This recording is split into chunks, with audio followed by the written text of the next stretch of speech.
My name is Julia Bennett, and I was 33 years old when my father called me the Decorator in front of 200 guests at my brother's hotel grand opening.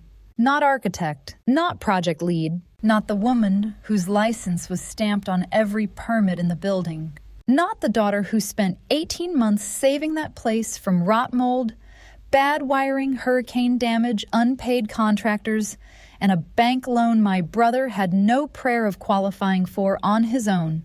The Decorator. He said it with one hand around a champagne flute and the other on my brother Ryan's shoulder.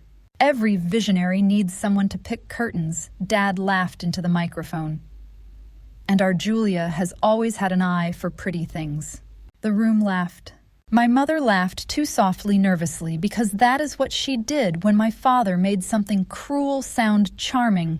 Ryan grinned under the chandelier, wearing a navy suit he had not paid for, standing beneath a brass sign that read, "The Mariner House Grand Opening." Behind him, my drawings had rebuilt the staircase. My calculations had saved the balcony. My preservation grant application had brought in $480,000. My name was on the sealed architectural plans. My unpaid invoices totaled $96,400. And in the black leather folder under my chair, there were 3 documents my family did not know I had brought. A recorded contractor affidavit, a notice of professional withdrawal, and a letter from the city confirming that no certificate of occupancy would be issued without my final sign-off. My father lifted his glass. "To Ryan," he said, "the man who brought our family legacy back to life." Applause filled the ballroom. Ryan bowed his head, as if humility had been catered. Then Dad looked at me. "Julia, come up here and say a few words. And make them gracious." Gracious. That was family language for disappear quietly. I stood, picked up the black folder, walked to the front of the room, and took the microphone from my father's hand. Ryan's smile faltered. My mother whispered, "Julia, please." I looked at the investors, the preservation board members, the mayor, the food bloggers, the relatives who had spent years calling me difficult because I refused to confuse loyalty with unpaid labor. Then I said, "Before I congratulate Ryan, I need everyone to know why this hotel cannot legally open tonight." The applause died so fast I could hear the ice shift in my father's glass. "Before I tell you what happened in that ballroom, I need to tell you about the house." The Mariner House sat on the edge of Beaufort, South Carolina, 3 blocks from the river, wrapped in porches, old live oaks, and family lies. It was built in 1892 by my great-great-grandfather, a ship chandler, who made enough money supplying coastal boats to build something too large for his own good. White clapboard, blue shutters, 14 guest rooms. A widow's walk nobody was allowed to climb because the railing had been loose since the 1970s. My grandmother Lillian Bennett ran it as a small inn for 40 years. She knew every board that creaked, every pipe that groaned, every guest who stole towels. She kept a ledger in green ink, paid vendors on time, and could tell from the smell of rain whether the west porch would leak before dinner. My father, Charles Bennett, inherited the property when she died. He called it a family legacy. He meant asset. My mother, Marianne, called it a blessing. She meant burden. My brother, Ryan, called it an opportunity. He meant stage. I called it home even though I had never lived there full time. When I was little, Grandma Lillian let me sit at the back desk while she balanced accounts. She gave me graph paper and asked me to sketch how I would fix things. I drew a wider kitchen, a safer staircase, a ramp for older guests, a courtyard where the cracked parking pad was. When I was 11, I drew a drainage plan after a storm flooded the basement. My father glanced at it and said, "Cute." Grandma taped it to the wall. That difference shaped my life more than any speech could have. I became an architect because buildings made sense to me in a way people did not. If a wall failed, there was a reason. Water intrusion, load path, rot, neglect. People could fail you and still call it love. Buildings were more honest. By 31, I owned a small preservation architecture studio in Savannah called Bennett and Reed. Reed was fictional. I added it because clients trusted ampersands and second names. It was just me, one junior drafter named Miles, and a bookkeeper named Anita, who scared delinquent clients better than any attorney. We restored historic houses, small theaters, libraries, churches, and one former train depot that nearly made me quit architecture and become a florist. I worked hard. I paid my own rent. I paid my own student loans. I bought my own drafting software, my own health insurance, my own secondhand car. Ryan, meanwhile, had tried 5 careers in 10 years. Real estate influencer, craft bourbon consultant, hospitality concept strategist, luxury travel curator. None of these jobs produced taxable income, but my parents described each one as building a brand. When Grandma Lillian died, Ryan suddenly discovered a passion for boutique hotels. He made mood boards. He posted drone footage. He told local magazines he was reimagining Southern hospitality for a new generation. He had not changed an air filter in his life. Still, my father adored the idea. Ryan has vision, Dad told me over dinner one Sunday. I looked at the renderings Ryan had shown him most, of which were screenshots from hotels in Charleston, with the colors changed. Ryan has Pinterest, I said. Dad's face hardened. Do not be jealous because your brother thinks bigger. Mom gave me the warning look, the one that said, please do not make dinner difficult. I had been receiving that look since childhood. Ryan could forget birthdays, drain accounts, crash cars, and insult cousins. I could ruin dinner by naming the smoke. The call came after Hurricane Adeline. Not a major storm by coastal standards, but enough. Wind tore shutters from the Mariner house. Rain entered through the old roof. A cypress tree fell across the west porch and punched a hole through the floor. The basement flooded. The inn had been barely operating before that. After the hurricane, it was dead. 3 days later, Dad called me. Julia, he said, we need you? Not hello. Not are you safe. Not your apartment is on the coast, too. Did you have damage? We need you. What happened? The Mariner house took a hit. Ryan is coordinating the renovation, but we need architectural drawings for insurance and permits. Ryan is coordinating. He is the developer. He is unemployed. Do not start. I closed my eyes. I could see the house, the porches, Grandma's ledger, the kitchen where she used to make biscuits at 5 in the morning. What exactly do you need? Come look at it. Family discount, obviously. Once the hotel reopens, we will all benefit. There it was, family discount, the old spell. I drove to Beaufort the next morning. The first sight of the Mariner house after the storm hurt physically. Blue shutters hanging crooked. Porch boards warped, Spanish moss and broken branches across the lawn. A plastic tarp flapping where part of the roof had peeled back. Ryan stood in the driveway wearing work boots so clean they still had store creases. He lifted both arms. Welcome to the future. I looked at the sagging porch. The future has moisture damage. He laughed. You always lead with charm. Inside, the damage was worse. Water stains on plaster ceilings. Mold in 2 guest rooms. Old knob and tube wiring in a wall someone had opened and then hidden behind plywood. Termite damage under the rear staircase. The balcony over the ballroom had a deflection that made my stomach tighten. I asked where the structural report was. Ryan said he had a guy coming. Dad said, do not overcomplicate this. We need to move fast. I walked the building for 6 hours. Measured, photographed, tested floors, opened closets, climbed into the attic. Grandma's house was not just damaged. It had been neglected for years. That made me angrier than the storm. Storms happen. Neglect is chosen. At dusk, I stood in the ballroom under a chandelier wrapped in plastic and told them the truth. This is not a cosmetic renovation. You need structural repairs, electrical replacement, mold, remediation, roof work, drainage, correction, upgrades, fire suppression review, and preservation approval. You cannot open safely without a full rehabilitation. Ryan rolled his eyes. Here we go. Dad crossed his arms. How much? Properly, at least 1.8 million. Mom gasped. Ryan laughed. No way. Yes way. Dad's jaw worked. The insurance payout is only 600,000. Then you need financing. Ryan said we have investors. I looked at him. You have investors. Soft commitments. That meant no. Dad stepped closer. You are family. We need you to help us get this across the line. I should have left then. I know that now. But love does not always look like staying because people deserve it. Sometimes love is grief for a building that deserved better than the people who owned it. So I said I will prepare a scope and proposal.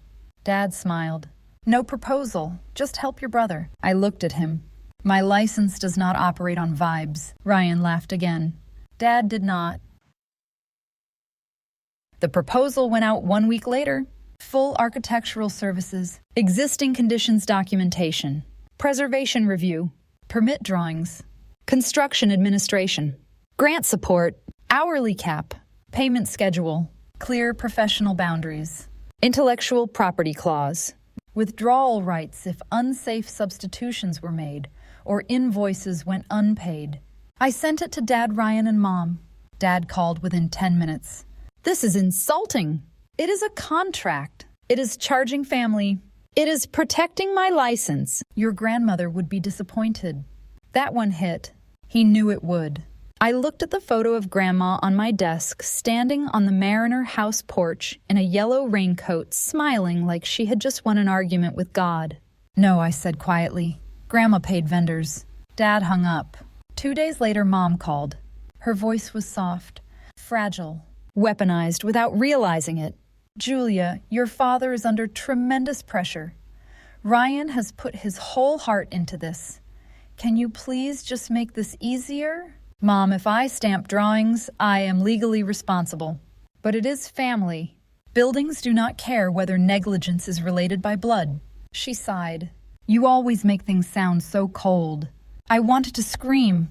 Instead, I revised the payment schedule. Lower upfront retainer, more deferred fees.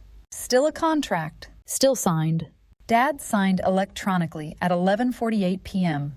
Ryan never read it. That would matter later. For 18 months, the Mariner house consumed my life. I drove from Savannah to Beaufort twice a week, sometimes 3 times. I found the preservation grant. I wrote the application. I created the phasing plan that convinced the bank the project was not insane. I sat through zoning meetings where Ryan used the phrase elevated coastal luxury 7 times and forgot the square footage. I corrected him quietly. I negotiated with the fire marshal. I redesigned the rear stair. I fought to save the original heart pine floors. I found a craftsman who could restore the window sashes instead of replacing them with vinyl, which Ryan called basically the same thing. And I nearly lost consciousness from rage. I answered contractor calls at 6 a.m. I reviewed shop drawings at midnight. I missed birthdays. I delayed my own projects.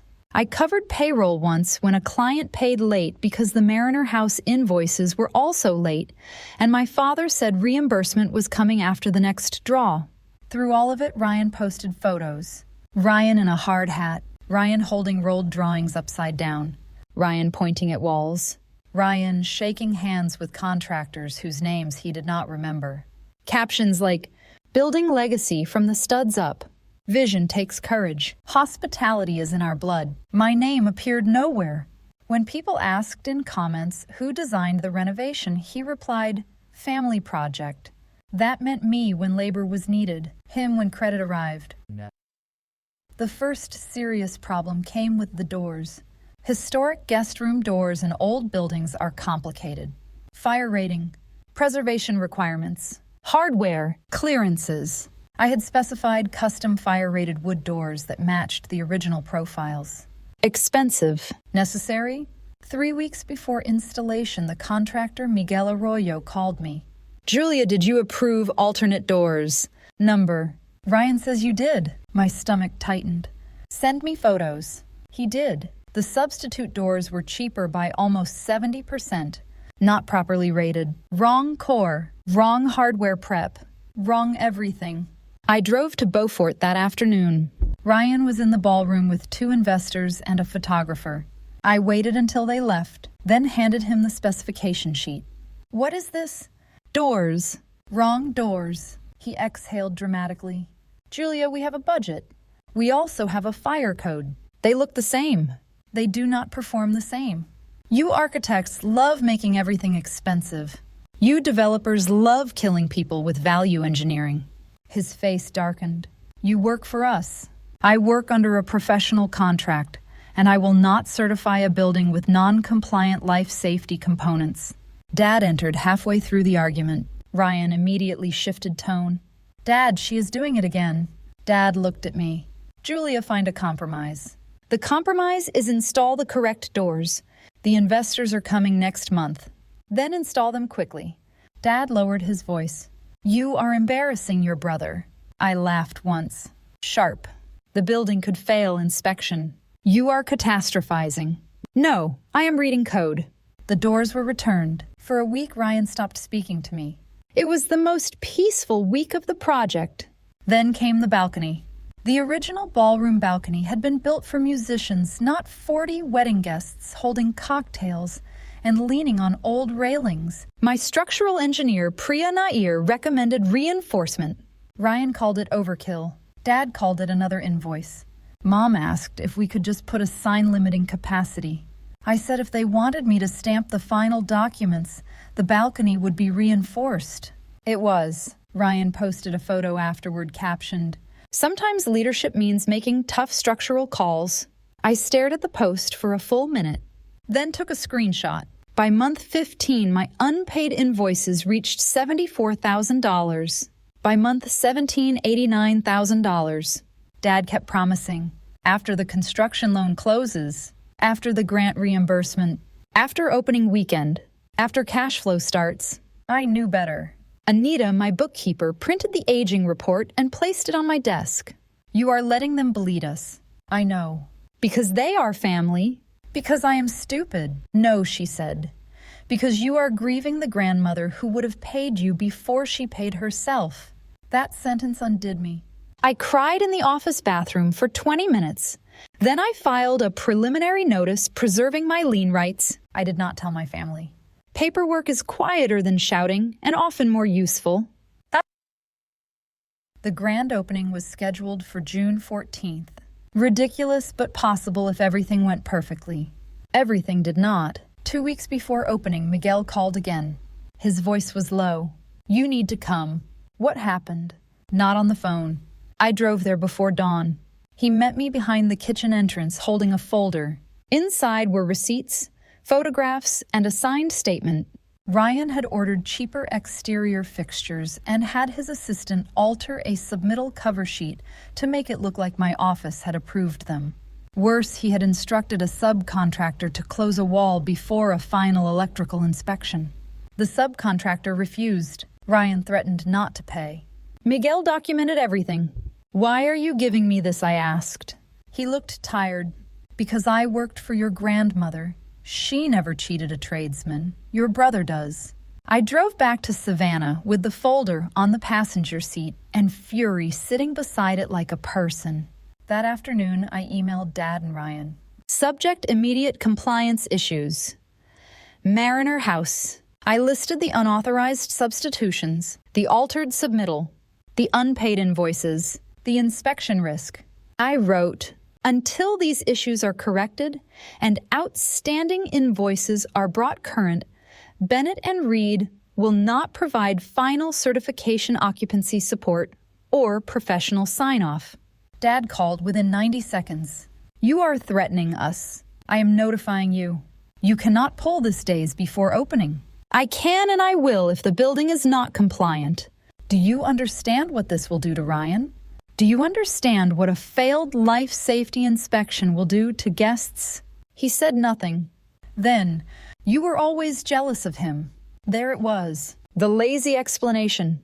I leaned back in my chair. Jealous people do not spend 18 months saving someone else's project. He hung up. Ryan texted. You are dead to me if you ruin this. I replied. Install compliant fixtures, open inspected walls, pay contractors, pay my invoices. He sent no answer. Mom called that night. She was crying. Please do not do this at the opening. Then tell them to fix it before the opening. Your father says there is no time. Then there is no opening. Julia, this will destroy the family. No, Mom. It will expose the business model. She whispered, Why do you always have to be so hard? I looked at Grandma's photo. Because everyone else is soft where it costs me. The day before the grand opening, I filed my notice of professional withdrawal with the city. Not total withdrawal from every service. A specific formal notice stating I could not certify final occupancy until listed compliance issues were corrected and outstanding construction administration concerns resolved. I attached documentation, photos, Miguel's affidavit, submittal records, invoice aging report. The city official, Lena Watkins, called me at 4:12 p.m. Are you sure? She asked. Number. She paused. Wrong answer. I almost laughed. I am sure professionally. Personally, I feel like I am about to walk into a wood chipper. That sounds more honest. Can the event proceed? As a private preview with limited occupancy in approved areas, maybe. As a hotel opening to the public with overnight guests, no. Not without final sign-off and certificate. Will you be there tomorrow? Yes. That surprised me. Why? Because your brother invited the mayor. Of course he did. I printed everything that night. 3 copies. One for me, one for Dad and Ryan, one for whoever tried hardest to call me emotional. I barely slept. At noon the next day, I drove to Beaufort wearing a black dress, low heels, and the gold bracelet Grandma Lillian left me. Not fancy. Not dramatic.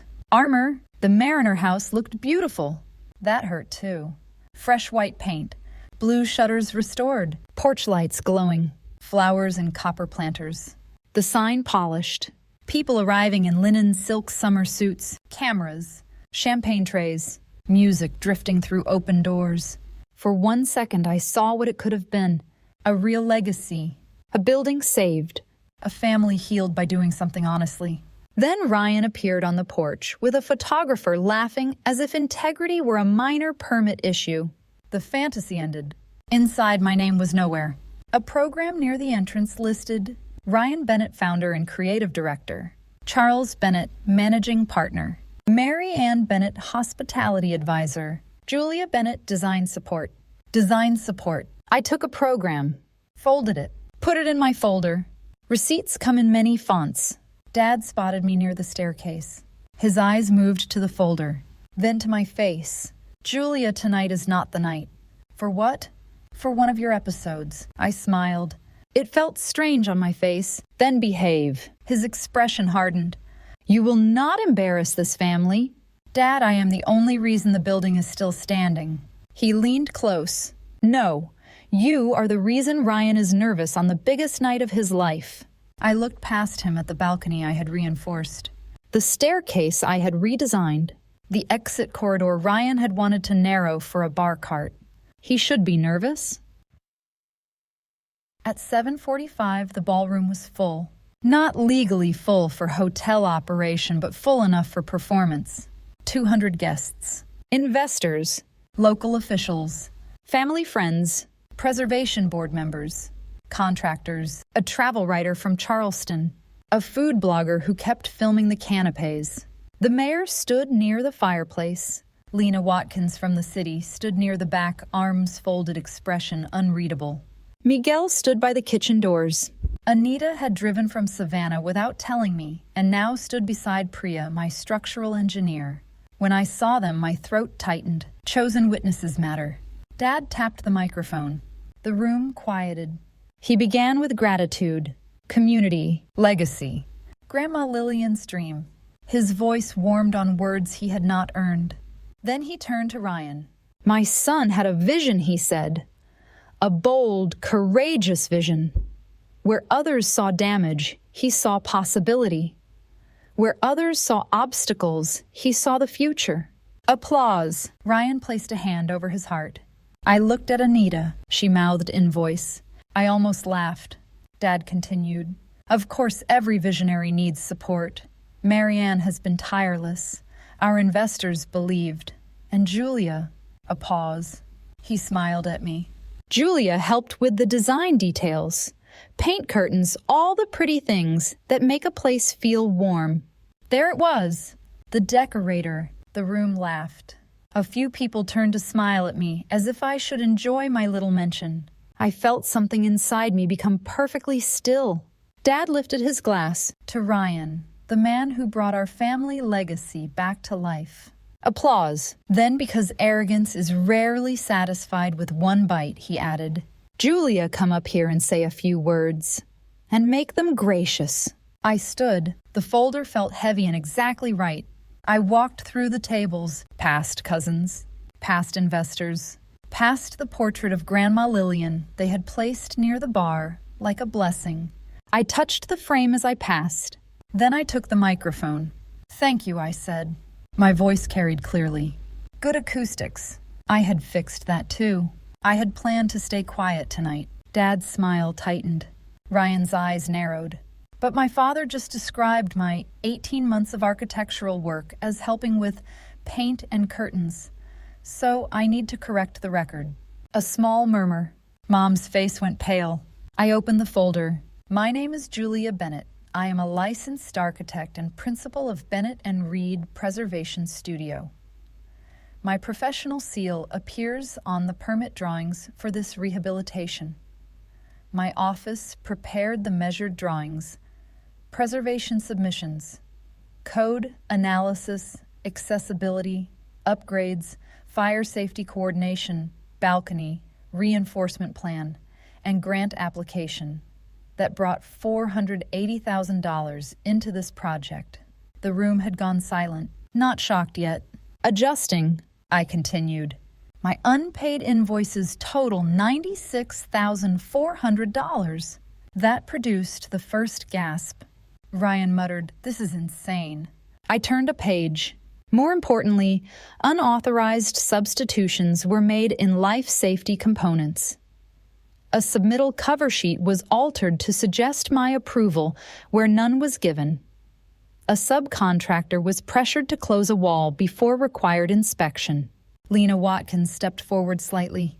Dad reached for the microphone. I pulled it back. "Do not touch me." He froze. I had never said that to him before. Not in public, not anywhere. I turned to the guests. Yesterday, I filed a formal notice with the city that Bennett and Reed cannot provide final certification or occupancy support until these issues are corrected.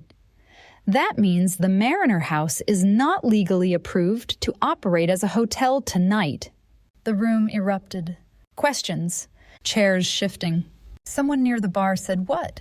The mayor looked at Lena. She nodded once. Ryan's face had gone red. "You are lying." Miguel stepped forward. "No, she is not." Every head turned. He held up his own folder. "I am Miguel Arroyo, general contractor. I provided a signed statement and documentation. The architect is telling the truth." Dad looked murderous. "You are fired." Miguel laughed once. "You still owe me $82,000. Fire away." That one broke something. The room, previously tense, became openly alarmed. An investor near the front stood. "Ryan is there, no certificate of occupancy." Ryan looked at Dad. Dad looked at me. Mom began crying. The whole family operating system exposed in 3 glances. I took one final paper from the folder. This is my lien notice. If outstanding invoices remain unpaid, I will pursue every remedy available. Not because I want to destroy the Mariner House, but because I refuse to let my labor, my license, and my grandmother's name be used to decorate a fraud. I set the microphone on the podium. Then Ryan exploded. "You always do this," he shouted. "You make everything about rules because you cannot stand that people like me better." I looked at my brother. 35 years old. Handsome. Furious. Still somehow a child standing in the wreckage of other people's work. "No," I said quietly. "I make things about rules because rules are what keep buildings from killing people." The mayor whispered something to Lena. Guests began moving toward the exits. Not running, worse, leaving carefully as if reputation were contagious. Dad grabbed my arm near the podium. "You ruined us!" I looked at his hand on me, then at the guests watching. "No," I said. I stopped signing off on the lie. He let go. Because finally there were witnesses. After the opening, the story spread faster than I expected. Not viral in a national way. Local, which was worse for my father. In a town like Beaufort, reputation travels by porch, grocery aisle, church pew, and group text. The headline in the local paper was polite. Mariner House opening delayed amid occupancy and payment dispute. The comments were not polite. Contractors began talking.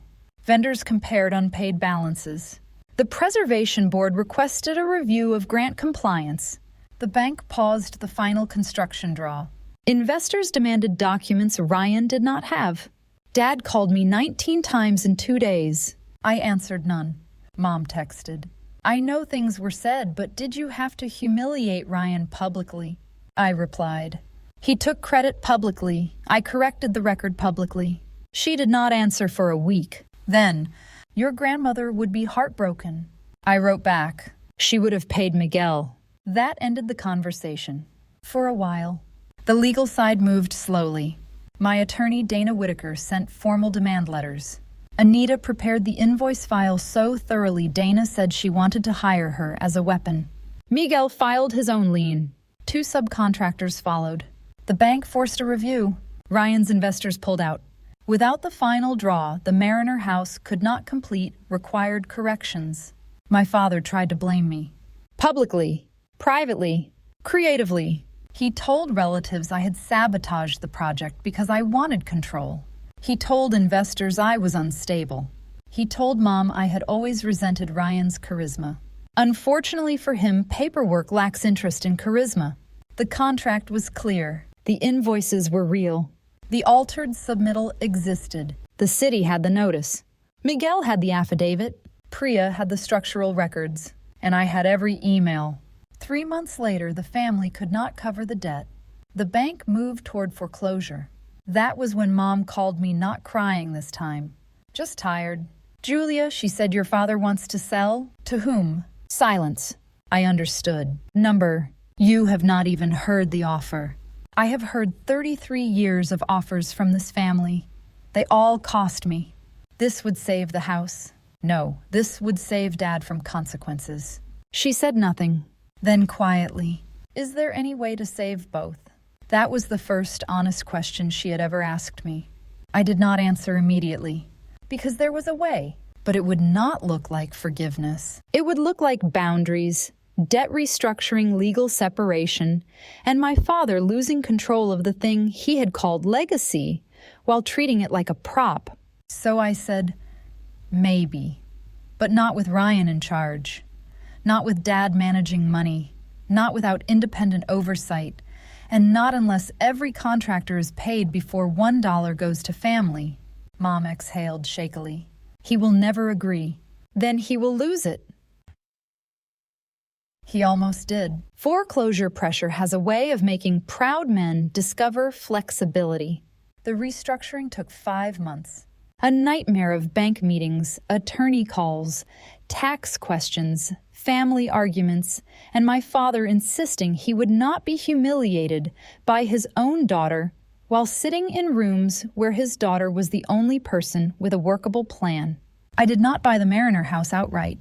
That would have made a cleaner story. Real life prefers complicated paperwork. Instead, the property moved into a new operating entity controlled by an independent board. I received a minority ownership stake in exchange for unpaid fees, continued professional services, and direct investment from a preservation fund I helped secure. Miguel and other contractors were paid